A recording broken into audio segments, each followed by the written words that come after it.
cousin's down here. So, that's my mom's place, right? So my cousin came over, Dorothy, to help sort out fabrics. So, okay, my cousin. So give me the background of what you're doing. So why are you, what's this? What are you doing? Why do you end up doing this? So, of course, Auntie's a sewer like me. So she's got, there's a lot of fabric. There's a whole lot of fabric. So I volunteered to start to clean out the fabric to see what we can sell, donate, whatever, right? But for now, it's just to sort through, see what we have. There's some really long, good lengths of fabric. Some of them are 3, 4 meters, 5 meters. And then there's a lot of small amount that are left that could be donated to somebody who maybe want to make children's clothes or whatever, right? Right. And then, of course, like my aunt, like myself, this is a whole bin of just pieces of lining fabric. But you keep them because you never know. There's enough to make pockets or something. So, of course, I'm kind of going through and taking out the really small pieces. So this is a bag that's just full of really tiny pieces that we can just throw out. Right. This is a dress that she had obviously cut out that she never got to make. So the front is here, the back is here, the sleeve is here. Wow. The sleeve facing is here. So I'm just gonna leave these for now. And this is something obviously might have been too small for her, but I found this earlier, and I set it aside. And then I found the blouse separately, and this is the waistband that she cut off. Right. So there's a blouse and the sleeve. So she had it all tied up together, but they were in separate containers. So I just found the rest today and realized it is actually a full outfit. And so it seems like the sleeve might have been too tight for her in the arm. So she's cut the sleeve out a little bigger. So I think I'm going to finish this up and give it to her because I'm sure she'll wear it. And the skirt too. I'm going to measure her waist and then maybe just face it back and see. Because maybe by now, maybe it'll fit her now that she's a lot slimmer. So. Right. But this is crazy. And then this is actually a tablecloth. So I think she might have made it for, for Christmas, the long tables. Right. So, because it's quite long, longer than our average table. Right. Right. So it's quite large. And then there's 8 napkins. Oh. So she cut these out. So she'd finished a couple of them. And the edges of the tablecloth is done. So yeah. But that's my auntie. Wow. That's what you do when you sew. You sew everything. And you were influenced by her to sew, I think. Yeah, right? my grandmother, I started sewing when I was 10. So when I met Auntie Gloria, at that time I was already sewing like little things, doll clothes and stuff. But she totally was my influence to really start to sew my own clothes. Because like her, I was really thin. Arms were too long. Legs were too long. Nothing fit because we were so tiny. But the rest of it didn't. And it really encouraged me to sew. She started sewing for me. And then I thought, I can learn how to do this. But she's way better than me because she cuts freehand and I don't. Oh, she cuts freehand. Auntie cuts freehand. Auntie can just look at something and cut it and make it, and it looked like it's straight out of the store. I'm half as good as she is, but I don't cut freehand. I will cut from different pieces of patterns and put them together, but I don't trust myself to do the freehand thing. No. But yeah, so I'm going through, and there's some really nice stuff in here. And the quality of the fabric that she has in here, you can't buy anymore. Some of these you can tell that they've been around for a really, really long time. Like this is gabardine. You can't buy gabardine that's this quality anymore. So this is nice and thick. It's textured. I go into stores all the time. I don't see this. You don't see this stuff. So there's some really good things in here. So hopefully we'll find a good home. I sure don't need any more fabric. So I'm hoping to find some homes, or maybe we'll put them on Facebook. Maybe we can sell some of them because some of them there's some really good pieces in there. And that's just half the stuff. So I still have a whole closet to go through. Oh, where's the closet? Show us the closet. Like where this started to come out of to begin with. So this is her coal room, which was supposed to be her coal room. Right. But and this is, like, here's all bins And then there's bins Oh, back so there. I thought that's what you had was all of it, but this is just the beginning. That's just the beginning. I've been here. This is my 6th time here, and I'd only literally cleared the doorway, and that was the stuff I took out today. I cleared the doorway. So these are all bins, and they go all the way back in there. What? And back over in here. So these are bins and so bins. all the way back in all there? in there, and those are all fabric in those bins back So they there. took out the light. Took Yeah, out the there's no bulbs. light. There's no light in Oh, here. we should put some bulbs in there so you can see properly. But I'm just, Kuya, don't go nut. it's just. All right, my mother. Me is my mother's son. Come, we have a 2nd bedroom now. We're full of stuff that I need to this get is rid of. just, yeah. So there's a lot. So there's a lot of stuff. So it's gonna, and then she's got her actual sewing room, which is down here. So this is her actual sewing room. This is her Oh, sewing there's room. more stuff in here. So there's more bins under there. Ah. There's literally a whole bin of just eyelet trimmings because she used to make a lot of children's things. Right. So there's eyelet stuff. There's all kinds of fabric up here, which I haven't even gotten in here yet. All these bags. Right. Well, some of them, not all. These are other things, but there's stuff back in there, and there's stuff in here, Right. and there's stuff in here. Well, if you think about it, of her lifetime, she's what, 80s? Into her 80s? And this is her what? Almost 40 odd years of living in Canada. Yeah. So she didn't even bring stuff from Jamaica. This is all this. So, Yeah. so each of these drawers all have, and she's got them kind of sorted too. So Wow. so these are all the same. These are crepes. So these are all the same fabric, and she's got them sorted. But there's a lot. There's a lot of fabric. So yeah, I'm slowly going through. Wow. Yeah, so everything is fabric, too, I can beautiful tell. fabrics. The fabrics are, and the quality is what, for me as a sewer who's sewn too in Canadian fabric for 50 years, you realize the quality of the fabric today Right. is nowhere near what they used to be even 10, 15 years ago. Wow. So this is my task. But it's fun. It's fun. I'm enjoying it. Yeah, there's just, bins and bins. Yeah, all this. This is just fabric. Wow. Wow. But it's fun. I don't mind going through it. And Wow. it's actually a lot of fun. I wonder how many women, or let me just take that back, people, because there's non-binary now in our gender fluid, much more flexible society now. How many people, who have the similar collections of stuff? If you're a sewer, you do. You do, right? If you're a sewer, you do. I met a lady just yesterday at Fabricland because I went to get some threads. And she picked up this fabric and she was kind of humming and hawing about whether she should buy it or not. And I said to her, well, what are you going to do? She goes, well, I'm going to make a skirt. I said, well, you got way more there than a skirt. She goes, well, I usually buy 3 yards because, I make a skirt here to make. And I'm like, okay, first of all, are you a sewer? She goes, yeah. I said, how much fabric you have at home? She kind of looked at me. She was too embarrassed to answer. Yeah. And I thought it was really funny. She's like, girl. I'm like, you don't need that. She looked at me. She's like, I don't, but I'll get home and I will wish I had bought it. I said, give it to me. You don't need it. So I took it from her and I put it back on the table. And I went out and I walked around. I checked out, and here she was coming with it. Of course. She went back and picked it up. She literally went back and picked it up. But the good thing with her is her daughter sews. Right. So she said, my daughter sews. For me and Auntie, we're it.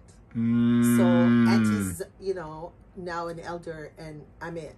And when my eldership comes, that's it. That's it. There's nobody else in the family. So, Errol's interested in sewing. I think I'm going to teach him how to really kind of master some minimum. So he wants to make some shirts and stuff like that.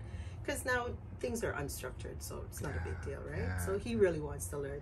So, he even said to me, if you see anything at Auntie that's kind of manly that could make a shirt, bring it for me. So we'll see once we go through. But he really wants to learn. So I think he's already got the basics. So I think I'm going to just teach him how to do the cutting part and stuff like that. Well, this is like, if you think about it, for creators, this is like your studios, It right? is. And if you're going to any artist, any creator place, They've got it's a lot even of much more, stuff. tons of Yeah, stuff. they got a And lot of because they have an idea, they want to have enough things to go through. And you Yeah. pick up stuff along, imagining what you might do with it one day. Exactly. And that one day may not be right now, but it No. might be. And Yeah. it's normal. It's a normal thing. And if you've got the passion for anything, and it doesn't matter what it is, any kind of passion you have, you're going to end up in this sort of situation. You're just going to, because like you said, you pick up stuff as you go along. I mean, I think this is Auntie's fourth or fifth scissors I've found, right? So this one's quite old. This one's got a little damage, but it can easily become, this is a great quality scissors, great weight. And it can, I'm sure I can get it cleaned up. But these are just two of her scissors. I just found another two in the other room. So even this dress. Do you remember this dress? I remember this dress. This is, I want to say, is it Devon's wedding? And I think she cut it. Yeah, this was from Devon's wedding. Yeah, it was longer. So it was a long full-length dress. And then she cut it. So she shortened it. And of course, she was about to do something with the sleeve. It looked like she was shortening the sleeve. But this was her full gown that she wore to her son's wedding. And yeah, so there's a lot of memories, a lot of history down here. So she's yeah, gets me a little teary, but Where was the life lived? It is really, really. I mean, she has lived a long life. She's so, see, this is so, yeah, she's sewn her whole life, her entire life. Yes, she has has. sewn. Well, my memory of her as a child was my mother always had on some outfit. Always. And I remember when she had everything matching. Everything matched. And down to the Kellogg's box purse. Kellogg's box. She used to make her purse out of Kellogg's boxes. I never knew And that. covered it in the matching fabric. No, I knew about the matching fabric, but I didn't know about the Kellogg's box. She used to cover her shoes. She used to cover her shoes if she wanted a matching shoes. Yeah.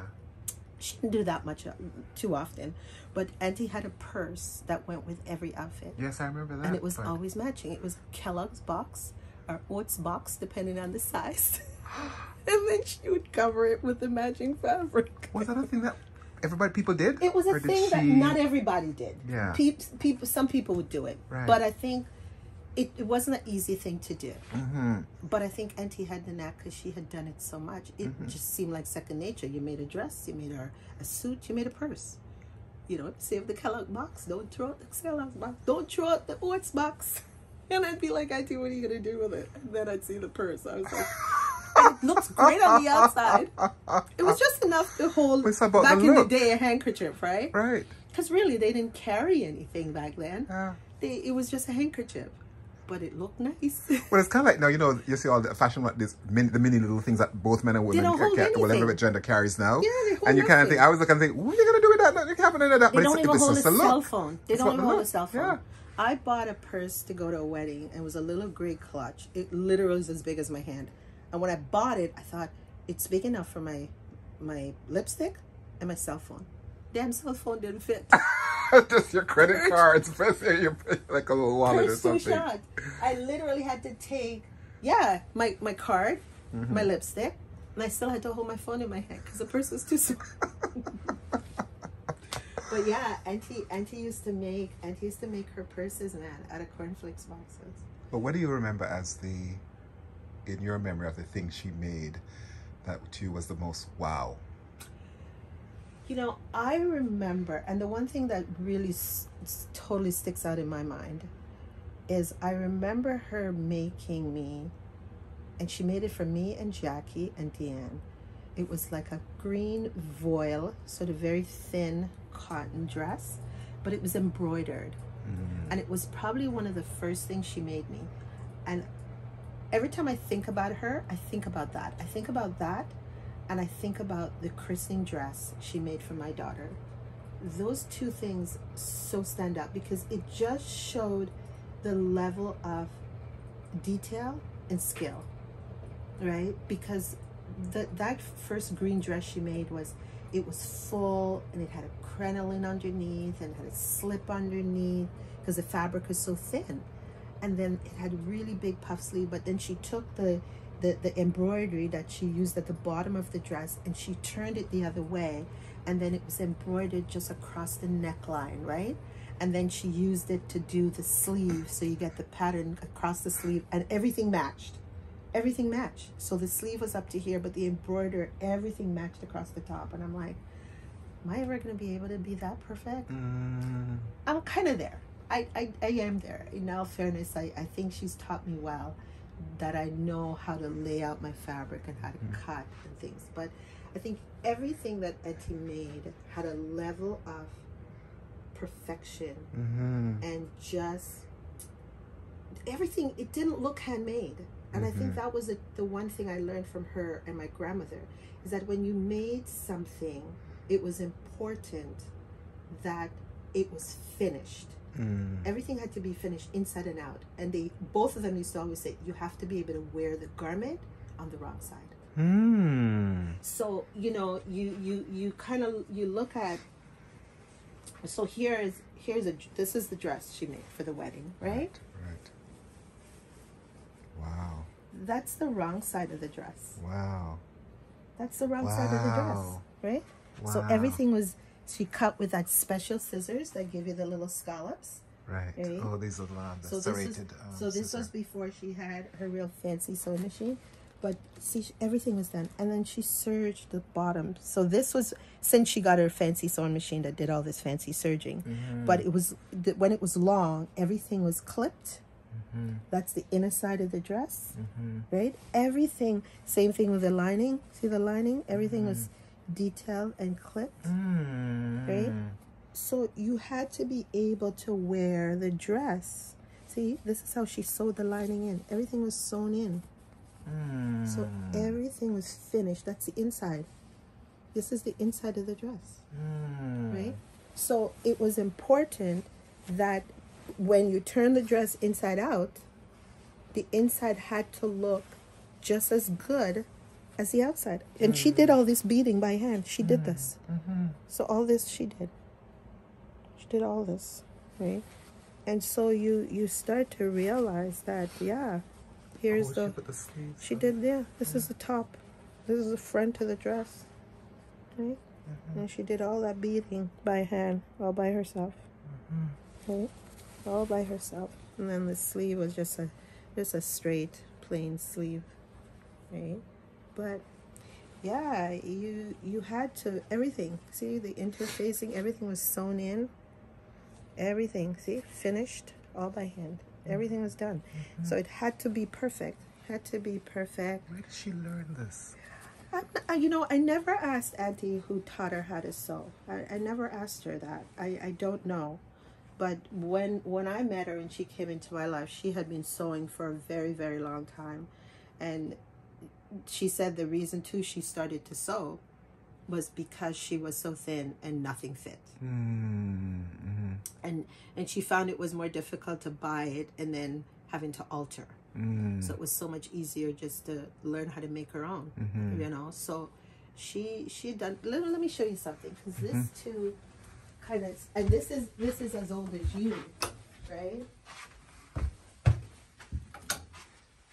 So this, oh wow, picture, right? This is as old as you. Well, that's me. So that's you. And she made this. This was like an embroidered satin. Right? She made that. And she made a hat too. The cardboard box. Right? Yeah, I know, my cousin. I know. But this is the skill. That's the skill she had. That's the skill she had. And look, if you look at the shoe, you can see just the top of the shoe. See, everything had to match. Everything matched.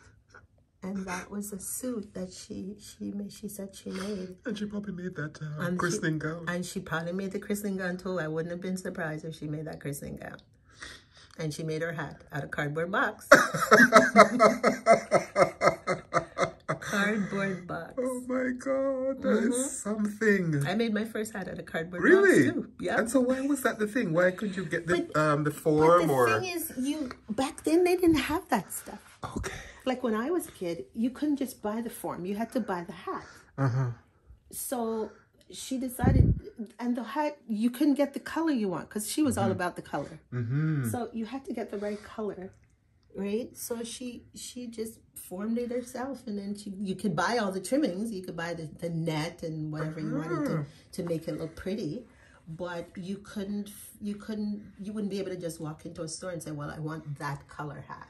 Right. Back in the day, it just didn't happen. So yeah, she started making her own. I mean, she made these dresses that Dan and Jackie had on. She made those. Yeah. So yeah, there's Auntie's been sewing for, oh Jesus, 70 years. It's crazy. And so that whole thing with the cardboard box, that would have been the experience of lots of women in Jamaica and probably across the if you world. sewed, because when I was a kid, I had a lady who sewed for me because I was so thin, and she made all my uniforms and she made clothes for me, and she was one of those people too who would create things like purses. So whatever she could find, she would cover. Like sometimes back in the day, you could get cans that had, whether it was foreign cookies or chocolates or whatever, that would get imported, and the box that had hinges and stuff, and people would use those to make purses, because then you just cover them, glue them on the inside, because you just need them to be able to close, to carry it and stuff. So that was a thing. And nowadays you can buy the forms and cover them yourself. So I've also done that. I've bought the forms and cover them myself. If you want something that really sort of coordinate with what you're wearing. But yeah, man, Auntie's a piece of work. Wow, boy, Dorothy, thank you. I didn't expect. I was just coming to talk to you about packing this fabric, and then this is a whole lesson of appreciation of my mother. Listen, and at the end of the day, the one thing too, which she has a bad habit, which I guess again sewers have that habit, is you buy too much fabric. Like I found this is a piece of knitted crepe, crushed velvet, they would call it. These are two separate pieces, and she's made something out of it because I can see where it's been cut out. Right. But there's probably about 3 meters here, so she must have bought 5 or 6. Wow. But you know, it's one of those things. If you find it and it's the right price, it's basic black. Right. And so yeah, you kind of you buy it because you figure, well, I can make 2 things out of it. I can make 3 things out of it. So yeah, but it's a serious addiction, though, to be honest with you. Fabric is a serious addiction. You buy. This is her drawers with all her elastics and, you know, tons of elastics and laces. She loves that. And see, threads and serging threads and regular threads, and you buy these things because then everything you sew, you need a thread. Right? So there's lots of, you know, you accumulate a lot of sort of leftovers and things like that. But it is what it is. And what is this machine? This is her serger. Okay. So a serger is what you use to finish your edges. So when I showed you the green dress at the bottom where it was all nicely finished, so she didn't have that when she made that dress. So that's why a lot of it was just the zigzag. You did a zigzag stitch on your machine, or she used the clipping scissors that gave you that finish, so it wouldn't ravel out very easily. But then she bought the serger. So this is what finishes the edges. And you can actually use this to sew. Because nowadays when you buy a lot of stuff, like even this okay, so this top that I have on, see these edges? So these edges like here are what's called serge. So they've serged it. And that's all they did. So it's stitches and serges. So you don't have to stitch it again, right? But when Auntie sew, when I do, we don't do that because we would never finish a dress that's small. Right. We'd make a seam and then we would serge both sides to give it like a nice finish. So this serger I'm super excited about this, and she says I can have it, and I can't wait to use it because it's got 5 threads. So that's when you get a really nice tight finish.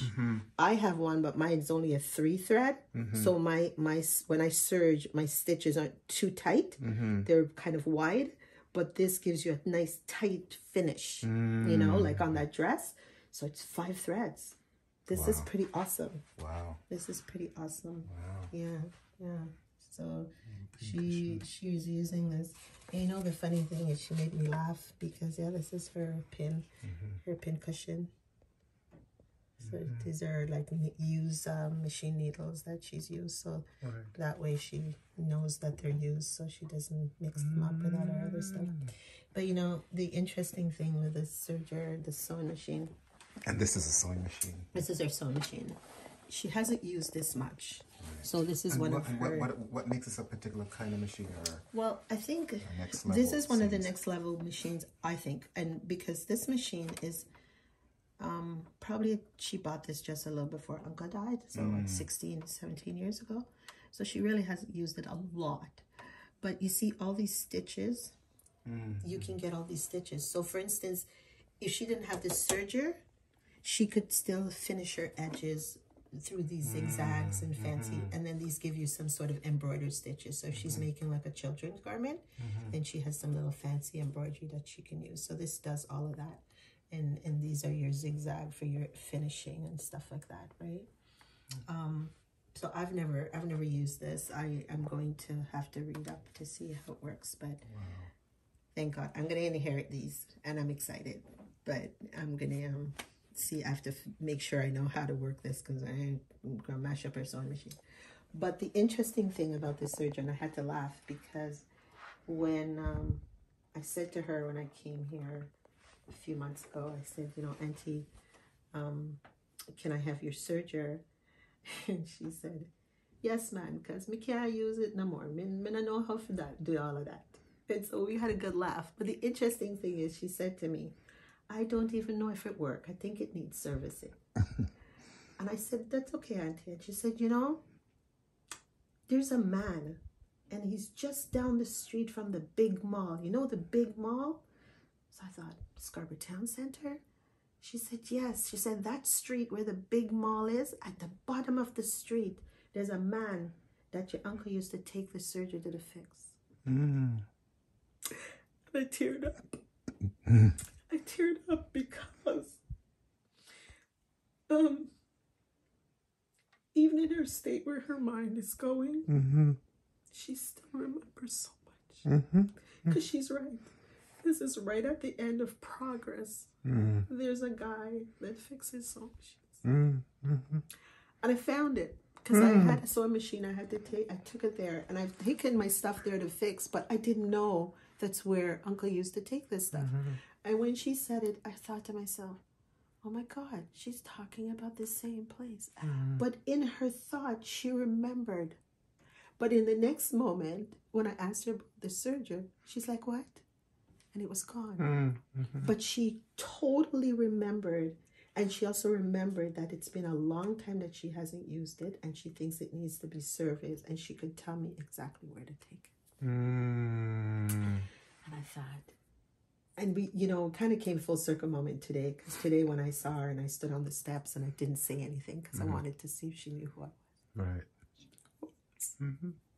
She knew who I was, and I didn't have to say anything. So, you know, we take all this stuff for granted, and we kind of figure they'll be here forever, but I think it's not sad tears. It's just kind of happy tears that she's, as much as the old people say, the thought is in, but the wit is still here. Like, she still remembers so many things that because of her illness, we just assume she doesn't remember, but she does. Because when whatever it is that brings it to the front, it brings it to the front. She remembers, she can talk about it, and she might forget tomorrow, but something else will bring it up and she'll remember again. So I hope that this whole sewing situation that she's done for so long and enjoyed for so long will be the last thing she forgets. I really hope and pray it's the last thing she forgets, because this brought her so much joy, and she enjoyed it. It's something she really enjoyed, which is something I enjoy, and it's therapy for me, and I do it because I enjoy it. And so now every time I sit around the sewing machine, I think about her. I think about her because I'm thinking, could she still sit around the sewing machine? And I think there may be days she could, but I don't think she'd probably trust herself, because as she said, you know, there's just sometimes she doesn't remember certain things. But I think sometimes if she sits in front of it, she would remember. She'd remember exactly what she had to do. But yeah, it's one of those things, my cousin. It's one of those things. Yeah. Wow. Wow. Well, thank you, cuz. Yeah. My God.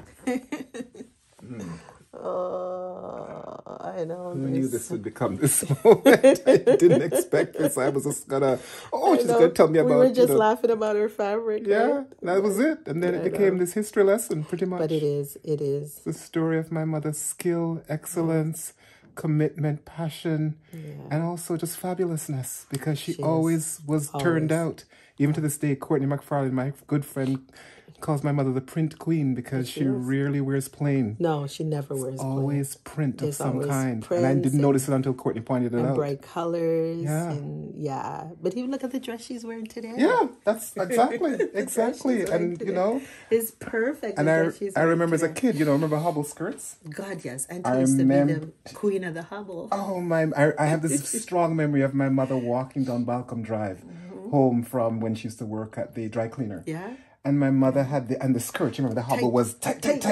And then had the little slit at the back. And then she had on those spike heels, those kind of like Manolo Blahnik style spike heels. Yeah. And I'm just always, it was a vivid memory in my, and a tight little blouse. With everything was fitted. Kind of like those 50s movies that you remember. So this would have been the 60s when I was a kid. Yeah. And you just watch her swish coming down. But you have to step a certain way to put it had to be the legs in front because they can't go anywhere sideways because it's so tight. And you said she was the queen of the hobble. She was the queen of the hobble. Auntie loved her hobble skirts. And they came just above her knee. Just right here where the knee could actually move. And they were nice and fitted. Tight. Fabulous. No, Auntie was always nicely dressed. And I think a lot of that passed down the line on me. And I really appreciate that. And them high heels, boy, Auntie never wore flats. I don't ever remember her wearing flat shoes. I don't ever remember her wearing flat shoes. And I think for me to this day, it's got to be heels, man. It's got to be heels. And it's got to be heels when you're wearing a dress. It has to be heels when you're wearing a dress, especially if it's an occasion dress, not just an everyday dress. But the only flat shoes I think I've ever seen Auntie in is sandals. That's it. That's it. And she has large feet, my mom. Auntie wears a size... 10, 11 or 12 or something like that. Big large feet, 11, yeah. But she always wore high heels. Always. In terms of getting dressed, going to church, going to weddings, going to occasions. Auntie never wore flats. She never had flat shoes. No, her only flats were like her sandals, and that was it. Never saw her in running shoes, which is why I don't wear running shoes.